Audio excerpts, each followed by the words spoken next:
இந்த மரண வீட்டில் ஆறுதலுக்காக சொல்லப்படுகிற ஒரு வார்த்தை அல்ல. இது ஆறுதல் தான், ஆனால் இது நிஜம் நடக்கப் போகிறது.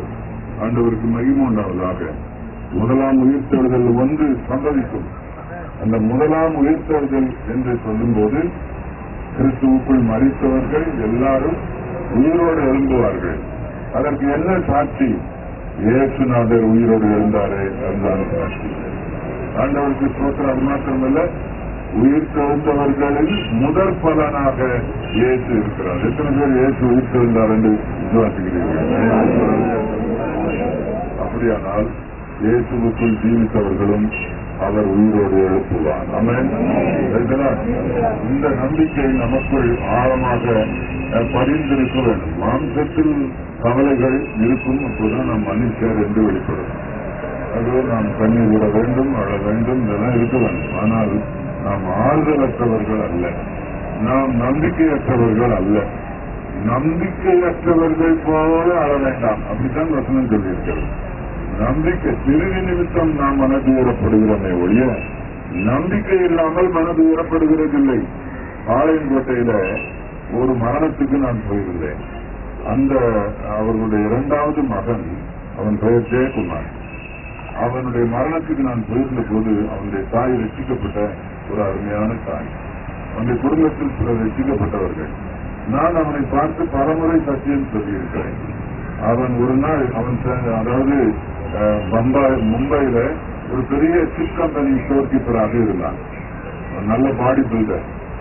அவன் ஊருக்கு வந்த போது ஒரு கிணற்றில் குளிக்க போய் அந்த கிணற்றில் ஏற்பட்ட சிராய்ப்பு, அதனுடைய டெட்டனஸ் அவன் திரும்பி அவனுடைய சரீரத்தில் பாய்ந்து அவனுக்கு காய்ச்சல் வந்து 3வது நாள் அவன் மரித்து போனான். அவனுடைய உடலை பார்த்தால் கட்டுமஸ்தான் என்று சொல்வார்களே, அப்படி இருப்பான். எல்லாரும் மிக துக்கமான காரியம். ஆனால் அவனுடைய அம்மா ஒரு வார்த்தை சொல்லி அழுதார்கள். அவங்க ஆறுதல் படுத்த ஒரு ஊழியராலும் முடியல. அவங்க சொன்னாங்க, திரும்ப உன்னை சந்திப்பேன்னு எனக்கு நம்பிக்கை இல்லை என்று சொல்லி அழுதார்கள். ஏனென்றால் எத்தனையோ ஊழியர்கள் சொன்னார்கள், நீ கேட்கவில்லை. எத்தனையோ பிரசங்கத்துக்கு நான் உன்னை கூட்டிக் கொண்டு போனேன், ஒப்புக் கொடுக்கவில்லை. நீ ஆண்டவர் இயேசு கிறிஸ்துவை ஏற்றுக்கொள்ளவில்லை. என்னால் தாங்க முடியவில்லை, என் மகனை திரும்ப பார்ப்பேன் என்ற நம்பிக்கை எனக்கு இல்லையே. அவன் வாழ்க்கை அவர்களுக்கு தெரியும். வேதனைப்பட்டார்கள், கதறினார்கள். அப்படி யாரும் இங்கே நாம் இல்லை.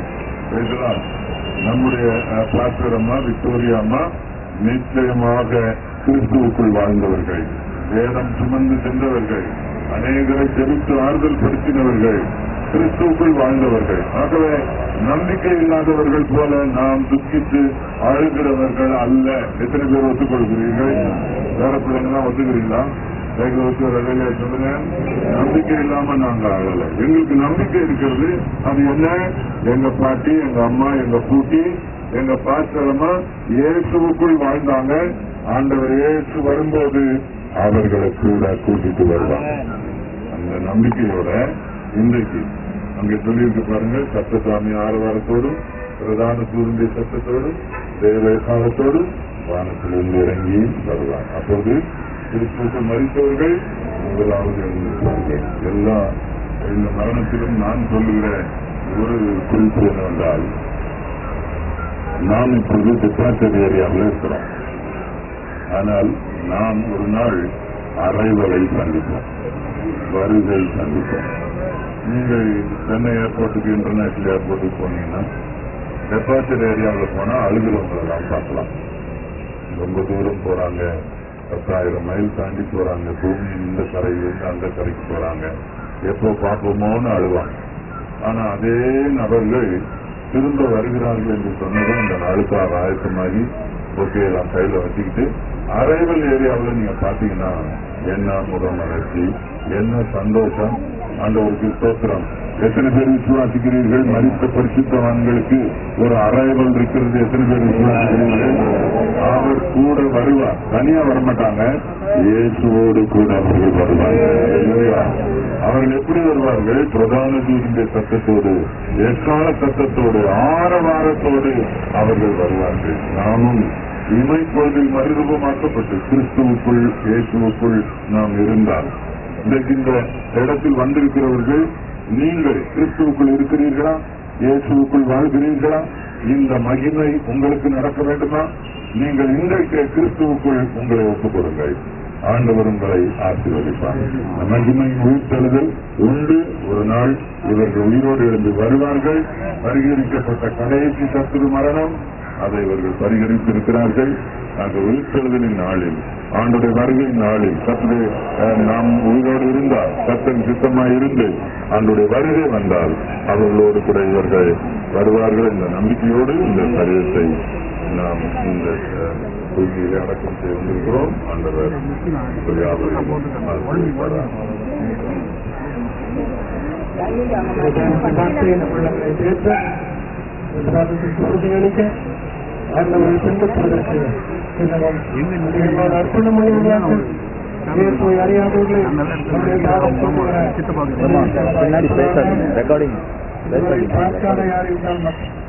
அதுவும் குறிப்பாக குடும்பத்தினர் அதிக நேரம் எடுக்க வேண்டும். தயவு செய்து விரைவில் பிரார்த்தித்து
கொண்டிருக்கும்போது பட்டம் மூடம் படுத்திருக்கிறது. பிரச்சனைக்கு விளங்குகிறார். கத்தார் அருமையான அண்ணாவின் வாழ்க்கையில் மூலியத்திற்கு அமைச்சதுடையார். கத்தார் அவர்களை பயன்படுத்தினதுடையார்.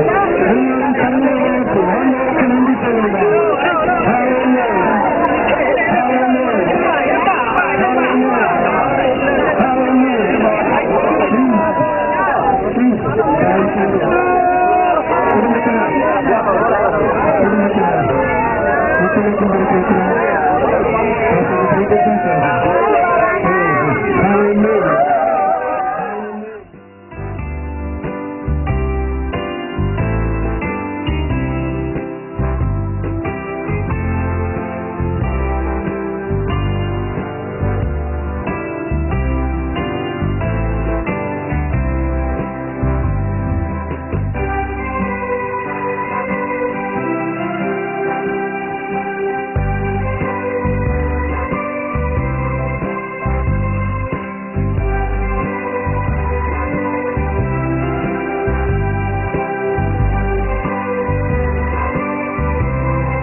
அது வரும் என்ற நாளில் கிறிஸ்துவுக்கு மறித்தவர்கள் முறையாக எழுந்திருப்பார்கள் என்று உயிரோடு இருக்கிற நாளில் மறுவிடம் அடைந்து ஒரு கூட்டமும் இணைந்தவரோடு நிச்சயத்தில் இருக்கிறார்.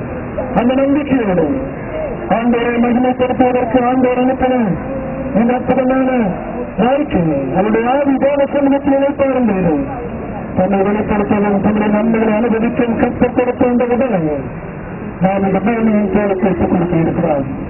இயேசுவின் வருகை இருக்கிற இந்த நாளிலே கனவீனமாக உடைக்கப்படுகிறது, கனமுள்ளதாகவும் பலவீனமாக உடைக்கப்படுகிறது, பலமுள்ளதாகவும் அழிவுள்ளதாக உடைக்கப்படுகிறது, அழியாமை சுதந்திரிப்பதாக இருக்கிறார்.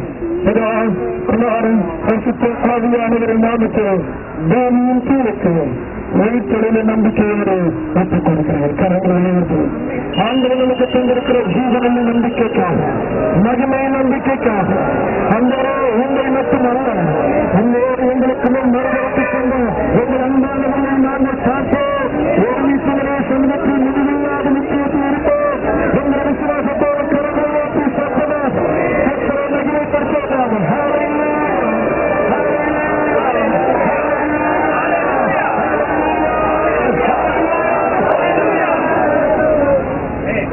நானாலும் சதா காலையில் உயிரோடு இருக்கிறேன் என்று சொன்னதான் ஜீவனுள்ள பிதாவே மகத்துவ தேவனே, நீர் எங்கள் உள்ளத்தில் தந்திருக்கிற அசைக்க முடியாத நம்பிக்கை நம்பிக்கை உங்கள் நிற்கப்படவும் பயன்படுத்தணும்.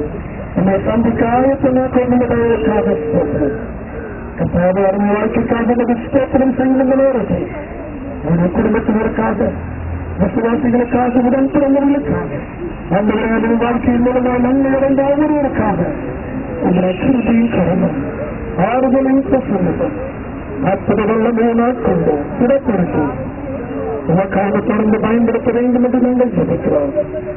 நீங்கள் தந்திருக்கிற நம்பிக்கையை பெருகணும். எங்கள் வாழ்க்கையை சந்திப்பதற்கு ஆவி, ஆத்மா, சரீரம் கிடைக்கிறதாக இருக்கிறோம். இதனால் எங்களை அர்ப்பணிக்கிறோம். நிச்சயம் இல்லாமல் பேசு தருகிற இந்த நிச்சயத்தை குறித்த உறுதி இல்லாமல் யாரேனும் இந்த ஆராதனை இருந்தார் அந்த இந்த தாயோடு ஒரு சிறந்த உறவுகளும் உன்னோடு உறுதியான உறவு ஏற்பட நம்முடைய கிருபையின் கருத்தில் அர்ப்பணித்து ஜெபிக்கிறோம். இந்த வாழ்க்கையின் மூலமாய் மகிமைப்பட்ட தேவன் குடும்பத்தின் மூலமாய் தொடர்ந்து மகிமைப்படுவீராக. இயேசுவின் உன்னத நாமத்தில் கேட்கிறோம் நல்ல பிதாவே. ஆமென். குமாரன் பரிசுத்தாவியானவராகிய திரியேக தேவனின் நீங்காத பிரசன்னம், நிறைவான ஆறுதல், நிச்சயமான கிருபை நம் அனைவரோடும் குறிப்பாக குடும்பத்தினர் விசுவாசிகள் யாவரோடு நிலைத்திருந்தோம் இயேசுவை சந்திக்க நம்மை ஆயத்தப்படுகிறாக. ஆமென். நாமத்தினாலே